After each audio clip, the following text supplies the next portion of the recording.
Often, goat keeping is considered hard due to their wide range of needs. But what if I told you with hard work and lots of dedication, goat keeping is actually really easy? How, you may ask? Let me show you. It's simple. I've come up with 4 simple steps to follow that will make you the ultimate beginner goat keeper. First though, let's go meet the goats. So I started off with Henry and Oscar, and I've had them for just over 2.5 years. And just under a year ago, I bought Phoebe and Maya as well. Over the past 2.5 years of caring for my goats, I've made a lot of mistakes, but I've also learned a lot, and that's what I want to share today. So my 4 stages to keeping goats successfully is 1, knowing the bog standard. 2, diving deeper into the variety you want. 3, wider knowledge. And the 4th one, which is arguably the most important one, we'll go over at the end, so keep watching to find out what that is. So the bog standard is the most important part about keeping goats, as it's the most important thing the goats need, like shelter, fencing, and then their feed as well, for example. I think the most important thing in the goat field are these sheds. Now, shelter's a really good option for goats because obviously it's somewhere to sleep and get away from rain because they absolutely hate rain, but it can also be turned into like a climbing frame, for example, or utilised into lots of different things. Now, a couple of quick tips for a good goat shed. It needs to be solid, well ventilated, high enough up so it doesn't flood, enough space for all your goats, and weatherproof so the goats can escape the rain and strong winds. So when I started off with my goats, I bought this play shed to use as their shelter, right? And it did work well, but you can see it's falling apart now and it's starting to show its age. And if I were to do it again and start off with goats, I would just go for the solid option because they last longer and it's just better long term. Now, the next most important thing is a good fencing, as it actually keeps your goats in the field. So at the moment for fencing, I'm using electric fencing. It works really, really well, and the goats respect it a lot. But I want to tell you a quick story of why I actually use it, because it was not my first choice. So in an ideal world, I would have loved to use stock fencing, as it works really well. It's good, it's solid, and it's indestructible, right? It's more of a long-term option. But for me, when I started off with goats, somebody who had them in the village recommended chicken wire, which honestly, if you take one thing away from this video, do not use chicken wire for fencing, as it's really not the best option. For example, the goats can just stand on it and probably press it down or like go straight through it with their horns, and that's exactly what Henry and Oscar did when they were young. So that's why we got the electric fencing. It was more of like a temporary solution that's gone more permanent. It does work for goats, it works really well, but it's just not something I want to do in the long term. Now, alongside electric fencing and stock fencing, you can also use stock panels and a wooden fence for your goats. Now, with that out of the way, we can go over the fun stuff, the stuff I really enjoy about keeping goats. So in my field, I've got 2 of these really big climbing frames. Now, this is the first one I built. It's finished. The goats love it because obviously they're just lying down here, but it provides lots of shade. They can get on top and look out across areas, and there's also a couple of cooler things about it as well. Now, this isn't something goats need, but they really enjoy it because they like to climb, obviously, and they like watching things. And I found great success with that. The goats like to lie on it when it's sunny or in the like a nice breeze, but they're just a bit strange. I don't know how shaded it is here, but they seem to be quite happy. Now over here there is also one of their water buckets which does need filling up, and I've got another one there. But I just use water buckets for them because the nearest water trough is like all the way over there. So it's just easier for me to bring them over here. Just clean those daily, obviously. Daily fresh water, that's the way to go. And now this is one of my favourite things about the goats. Obviously they eat hay, so they need a hay feeder. And if you don't have lots of money like I did when I started off with my goats, this is a really good option, look. So it's basically just a wooden pallet with these kind of U hay baskets, whatever they're called, just over the top, and there's 2 of those there, and it's great because one goat can eat this side, one goat can eat another.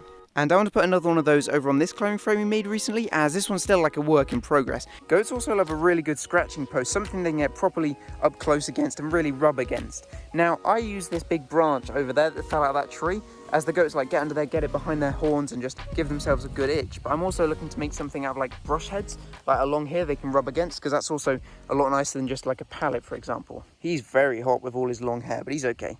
He's doing fine. So to condense that down into just a couple of small steps, obviously, good shelter, that's really important for goats. Good fencing as well.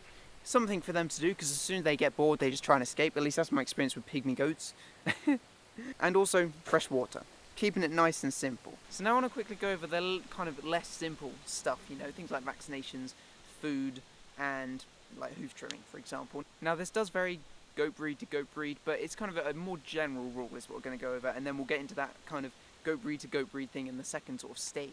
One of the most important things for goats is hoof trimming, because they've obviously got like their 2 toes kind of on their hooves, and they can grow over a bit like your fingernails. They kind of just grow around the sides and they can get a bit long. And all you need to do, get a pair of clippers.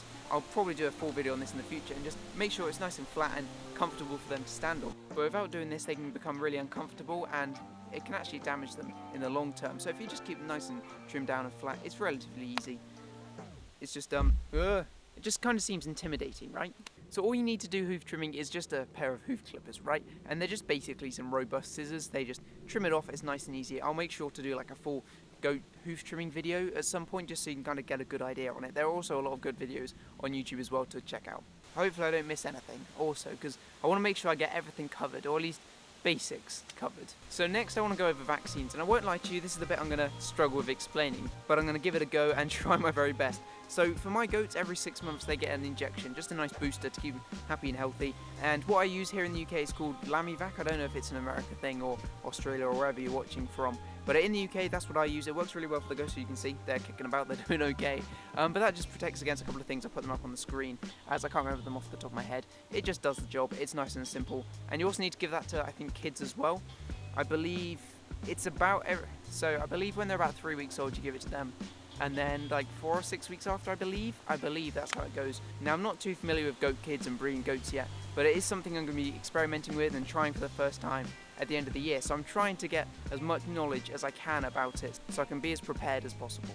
So goats can eat a lot of food, but we're going to start off by focusing on feed, hay, and then straw, and then go into things they can eat like fruit and treats and that sort of thing, and like what I do for that. In the winter my goats eat feed, hay, and then I give them barley straw because they can eat barley straw. They won't eat wheat straw, which is strange, but barley straw, wheat straw, it doesn't really matter which one you use, but barley straw they can eat that.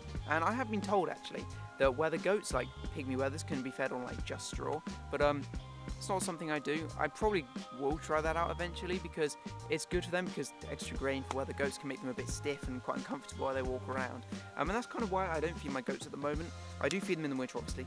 I'm not saying I don't feed my goats at all. I do feed them in the winter, but in the summer there's a lot of things for them to do and eat on and browse through, and we let them out of the field and do that sort of stuff as well. So my goats get the feed in the winter, obviously barley straw because they can eat that in their sheds, they like that, and then just normal grass hay. But I believe I've been told when you breed goats it's really recommended to use alfalfa hay, but it kind of varies from breed to breed and what you're doing with your goats, right? Because mine are just pets at the moment and they're just kicking about eating some grass hay when I give it to them. Okay, so goat treats and things they can eat. Now, goats are pretty well known for being able to eat absolutely anything, right? Obviously, you don't want to feed them plastics or metals or anything like that, but a lot of the stuff in their field, like for me, for example, they can just eat anything here. I would recommend you check online if they can actually eat those things, because you don't want your goats to be let out in their field. They're doing great, they're looking fine, and then just die because they've eaten the wrong plant. But generally, all the trees down here, they can eat their leaves, they can eat everything that grows in the field, and all the stuff outside their field, which is really good. And then things like apples and different fruits and greens like lettuces, they love that. They absolutely love those sort of things. But you've always got to be careful. Goats are pretty good at not eating things they're not supposed to, like thistles. Henry gets them like stuck in his horns and like pulls them out the ground. It's so weird, and I wish I had that on camera because it's so cool. But they're pretty good at not eating things they're not supposed to. They do go around destroying things that they don't want to eat. But I think it's always safer to make sure your field's okay before it gets to that point, because you never know with goats. They do just start eating things. Now, one thing I really recommend you get for your goats is an antibacterial spray, because if they hurt themselves or cut themselves slightly, this is a really good thing to keep the wound clean, but also help it heal a bit quicker. I'm going to show you a quick example. So if we look at Henry, you can see he's got obviously one tag and then two, and all my goats have 2 tags. But if we have a look at Oscar, who's just around here, hello girls, you can see they've got like their 2 tags on their ears as well. But if we look at Oscar, he has his one there, but then this ear, hold on Oscar, let me look at your ear, doesn't have anything in it at all. And that's just because he ripped it out on something, and I used the spray on his ear to keep it clean, right? The only downside to using something like this is the purple does stain their hair and their horns or whatever, so he was basically walking around with a purple ear for a couple of weeks, but it looks quite cool. But no, this is something really, really useful. And obviously it doesn't treat like really bad wounds or anything like that, but it's a good thing to have on hand so you don't have to call the vet all the time, right? And it's something you can do to care for your goats very easily. And just a quick bit of context, I guess. I've only ever had to use this 3 times in the 2.5 years I've kept the goats, and that was really only on Oscar, right? So my other 3 goats haven't hurt themselves at all. It's just Oscar being a bit silly. But if you want me to go over infections and goat diseases, let me know in the comments and I'll do like a full video on it. One thing I did forget, goats also need a salt lick or mineral lick, just because they can't get all the minerals they need from their food or hay, for example. And there is a lot of good options for this sort of thing online. So now you know the universal basics to goat care, I want to level that up and kind of evolve it a bit by diving into stage 2. Now stage 2 is where you take a deeper dive into the breed of goat and focus in on the care they need.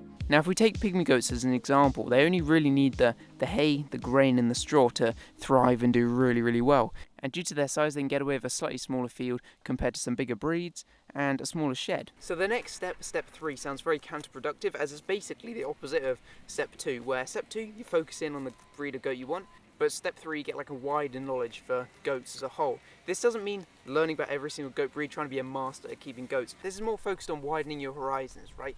Kind of watching more people and how they care for their goats, because I've learned a lot from not only watching people that keep pygmy goats, because obviously I keep pygmy goats, but also watching people that keep like bigger dairy goats or meat goats, because they always do different things and you can always learn a lot from that. So for example, I watch this YouTuber who does pack goats, which are really, really cool. It's not something you see in the UK, but he's got an amazing channel. I'll link it in the description, and you can learn so much about goats even if you don't keep the same dairy goats he does. Now, an example of what I've learned from watching his videos is how to interact with my goats, because you can see now they're really calm, they're quite relaxed, they just go about doing their own thing. But before this, they were completely crazy. They just run around, go crazy, like headbutt everyone that comes in here and headbutt me and jump around. And it's not really what I wanted, but now you can see they're so calm, and that's just because I've picked up on what he does and just watched how he interacts with his goats and obviously listened to what he says. And I found that really, really useful.